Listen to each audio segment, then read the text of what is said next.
له زاد قليل مفلس بصدق ياتي. ayca la revue des titres di li gën a fees ci boppu yéenekaay yi tey dama koy daal di tàmbale ak les échos la mu xëyee ñun tey nee na l'affaire Jérôme Bandiaky devant la chambre d'accusation le 18 août incha allah la ñu koy daal di xaarandi ci renvoi dans la juridiction de jugement le procureur contre l'ordonnance du doyen des juges mu ngi noonu les magistrats instructeurs avaient renvoyé Bandiaky et Sakorika est ordonné un non-lieu pour Bathie-Ba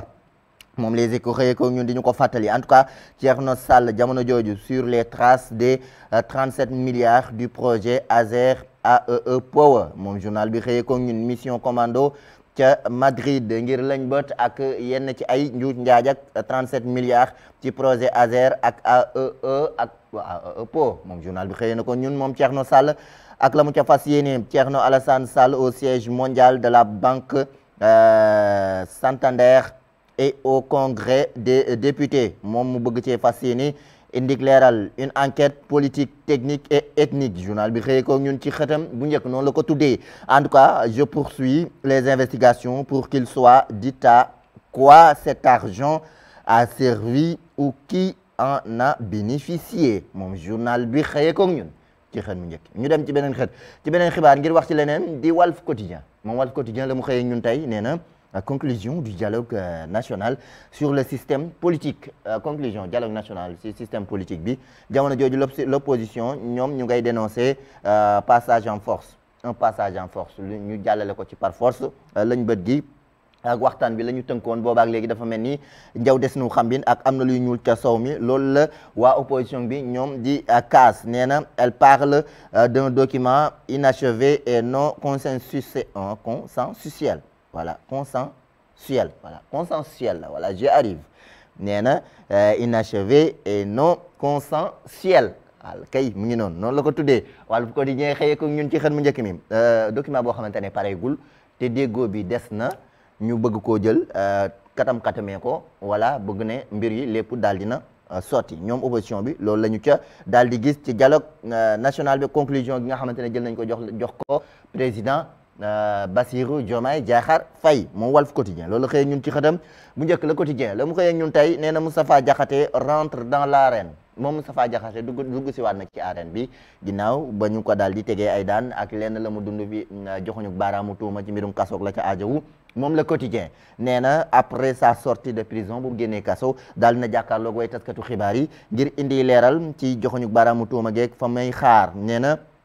ces gens sont pires que des gougnafiers voilà ils sont ignorants Sonko a raison de dire que Diomaye manque d'autorité il reste au procureur 998 mandats de dépôt pour me faire taire nee na des na 998 mandats de dépôt yu procureur wala joxewaat ngir mu mën a noppi waaw tànk procureur joxewul juróom-ñeent fukk ak juróom-ñeenti téeméer rek juróom-ñeent fukk ak juróom-ñett ci mandat de dépôt tànk yooyu yëpp jotagu ci du arrêté wax ji ngir nag noppiloo ko moom le quotidien xëye ko ñun ci xët mu njëkk mi moom Moustapha Diakhaté loolu la xëye ñun tey ci xët mu njëkk mi nee na nag Sonko moo yey wax ne réew mi dafa manqué autorité di joxañ baaraamu tuuma ki nga xamante ne moo di le président Bassirou Diomaye Diakhar Faye ca na mu war a taxawee en tout cas jamono jooju ca beneen côté ba 643 kilogrammes de cocaïne daal dinañu ko saisir ca Noflaay ñi ko def di waa douane ak ñu ci ànd ak ci trafic drogue gi ci réew mi moom le quotidien xëyee ko ñun ci xët mu njëkk mi Sud Quotidien la mu xëyee ñun tey nee na Sonko droit dans ses bottes en tout cas jamono jooju muy sàkku ñi Sonko jëfee moom nag mu ngi taxaw teem ci dàllam ci kay ñaari ndëggoom ngir doxal ci mbirum pétrole geeg renégociation des contrats révision des contrats pétroliers gaziers et miniers journal bi xëy na ko ñun moom Ousmane Sonko ak na mu ca fas yéene seqi jéego Sonko droit dans ses bottes noonu la ko Sud Quotidien tuddee ñu dem ci Vox Populi la mu def Vox tey nee na l'opposition participante crache sur le rapport et les recommandations qui en sont issus jëm ci dialogue national bi 28 mai 2025 sur le système politique bi ak rapport ba ñu jël jébbal ko président ñoom opposition bi ñu nga cay daal di wax seen xalaat te gis ne mbir yi pareegul ñu daal di ko katam-katamee moom journal Vox Populi xëy koog ñun bu xamul li mu doon samay olof la après ngeen mën ko tekki xëy na Oustaz Alioune après moom dina ci mën a tekki mën ko voilà saax-saaxee daal wolof bu ñëw ma jël wolof bu ñëw man ma teg ci waaw yéenay comprendre dégg ngeen li ma wax xam ngeen li ma bëgg a wax waaw looloo ci am solo la très longue lettre ouverte adressée au président Bassirou Diomaye Diakhar Faye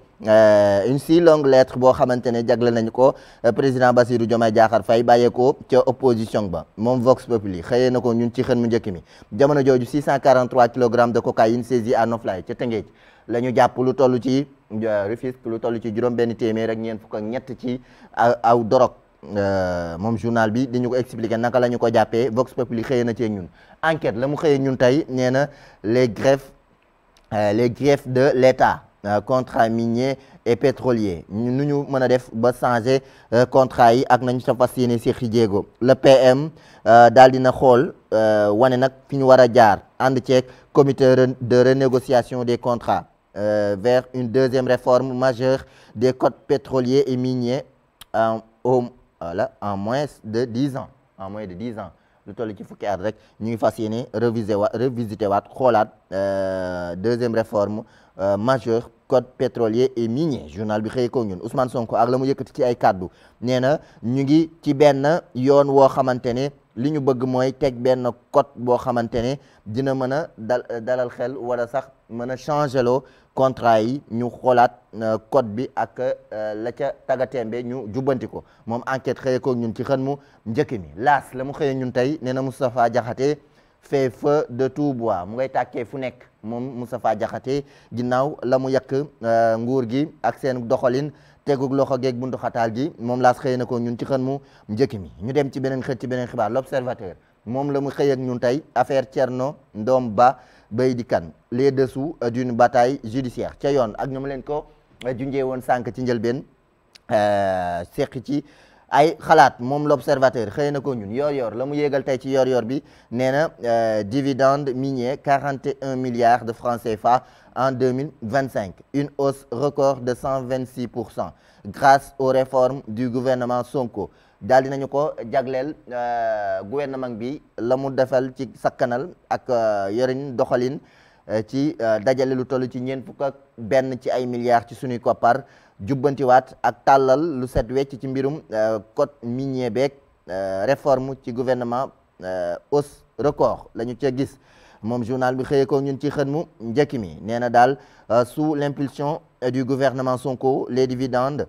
issus du secteur minier ont bondi de 41,4 milliards de francs CFA en 2025 contre une moyenne de 18 milliards entre 2021 et 2024 donc ak yokkute la yor xëy ko ñun ci xën mu njëkk mi ñu dem ci direct news la mu def direct tey jilee nee na Serigne Gueye Diop annonce des mesures pour contrôler les prix moom Serigne Gueye Diop daal dina wax yenn ci ay jéego yu ñu fas yéene seq ngir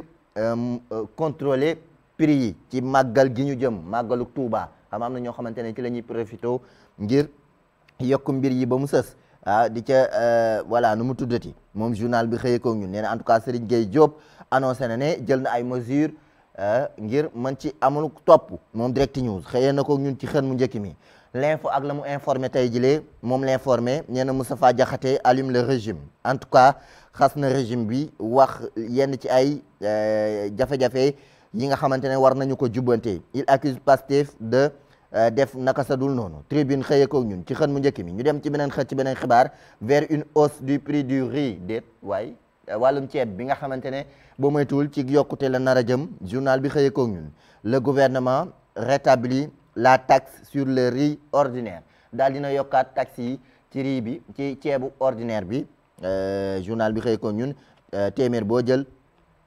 fukk ya daal dinañu ca yokk ci ceeb ordinaire bi riz ordinaire journal bi xëy koog ñun ñuy xaar lu wàññeeku dafa mel ni ak yokkute lañ ca daal di gis première conséquence du plan de redressement économique plan de redressement bi ak effet gi tàmbali naa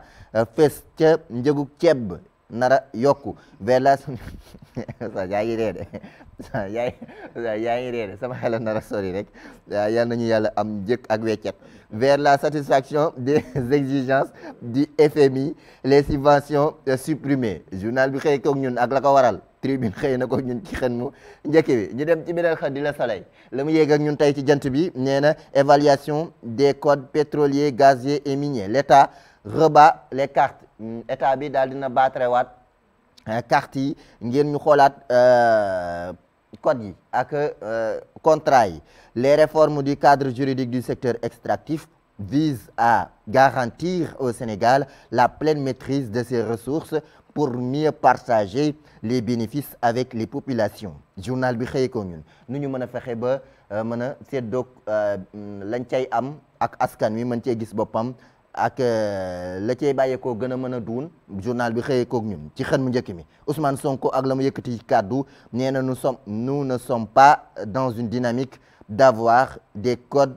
dissuasifs pour l'investissement en tout cas mais nous refusons des codes permissifs qui vont profiter à tout le monde sauf aux Sénégalais journal bi xëy ko ñun bëgguñu nag di def yoo xamante ne code yoo xamante ne day bénéficier ñëpp sauf Sénégalais yi doomu Sénégal duñ ci gis seen bopp ba tax na dañuy xool nuñ mën a def ba indi ci jubbanti ku nekk mën cee gis boppam ci nu mu gën a mucc ayib rawatina Sénégalais yi di kaddu Ousmane Sonko ci sunum or ak jamaak la ca aajow Le Soleil xëyee ko ñun ci xën mu njëkk mi pétrole ak la ca aajow réew mi quotidien nee na administration sénégalaise juñu naa leen ko démb ces DG sont mieux payés que Diomaye et Sonko yenn ci ay DG yoo xamante ne ñoo ëpp li ñuy fayeeku que Diomaye ak Sonko loolu am na kon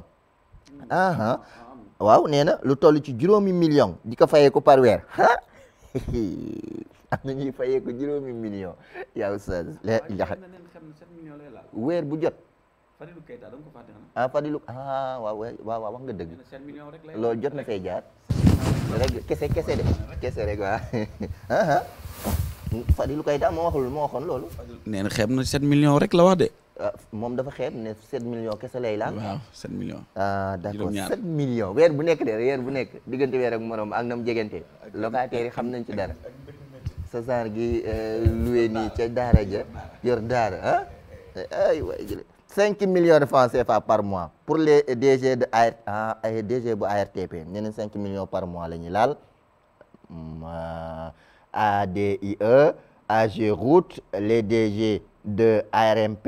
et de ADPME touchent 4 millions par mois ils gagnent plus qu'un ministre dont le salaire est de 3,900 millions de francs CFA en ministre yi 3 millions la ñuy fayee léegi DG yi ñoom ay 4 millions 5 millions la ñuy fayeeku quoi